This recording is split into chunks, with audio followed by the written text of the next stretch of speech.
Breaking news to bring you from Manchester United surrounding one of the biggest deals of the window so far. We're told that Antony is expected to arrive in Manchester today ahead of having a medical and finalising that £85.4 million move from Ajax to Manchester United. Now, a reminder, he has to be registered by midday on Wednesday to be available for United's Premier League game at Leicester City on Thursday.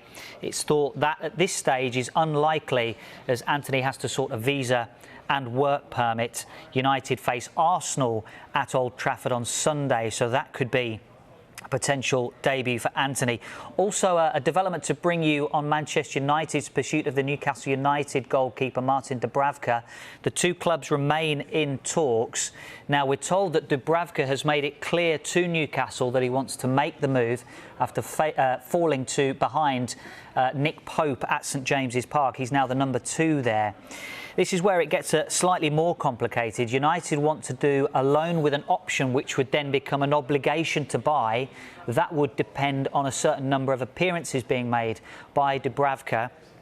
It's thought the clubs at this stage can't come to an agreement on that figure, so the number of games that would trigger the obligation to buy. So that's where we stand on both Antony and Martin Dubravka this afternoon here on Transfer Talk. Get in touch if you want to have your say.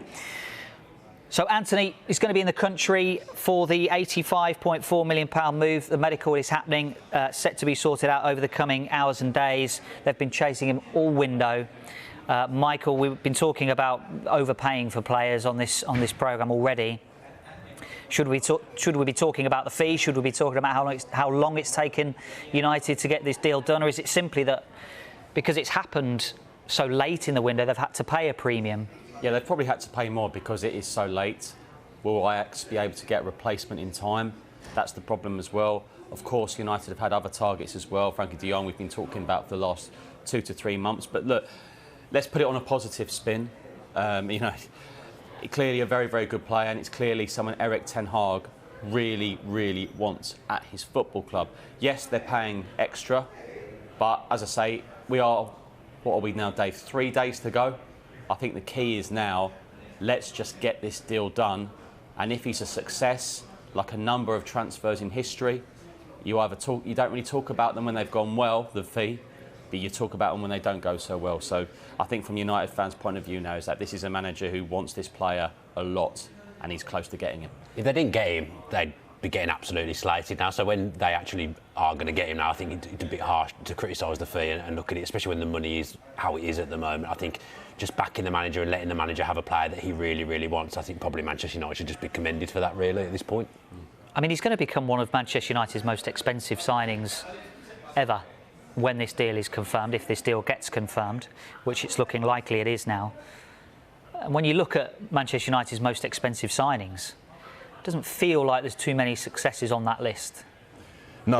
Pressure for Antony. Huge pressure for him. He's clearly a player that Ten Hag has identified with, like Michael says. It's still too soon to judge, and I don't want to sound like I'm just repeating what Michael said, but he makes a valid point, an excellent point. No one will care about how much money is spent on a player if he goes on to become a superstar.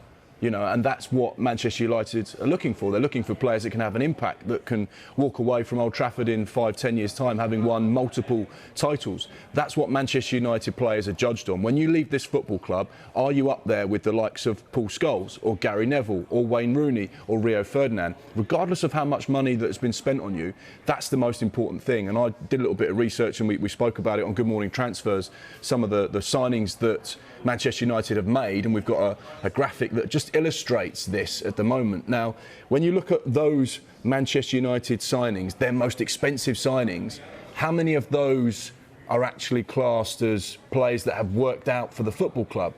Paul Pogba, you could probably say no. He'd argue that he walked away a World Cup winner, so therefore he'd say, well, it was great for me, but for the club certainly wasn't. Lukaku the same. Antony, of course, an asterisk there because it's not been confirmed. Where will he be on the list of success stories down the line? Harry Maguire, you'd argue that he hasn't quite been as effective as they hoped he had been. The same with Jadon Sancho, although I'll just point out he's only 22 years old. There's still time for Jadon to develop. And Casemiro, again, on that list. Now, if you look at the signings that Sir Alex Ferguson made and the players that he signed whilst at Manchester United, and those that went on to become icons and legends at the football club, it's very different to that list. And I think that's the significant thing there is that these players that they're signing, regardless of the money, how many of those will go on to become superstars for that football club? And I think the price of United spending so far is going to be more than £200 million once this deal gets confirmed for Antony.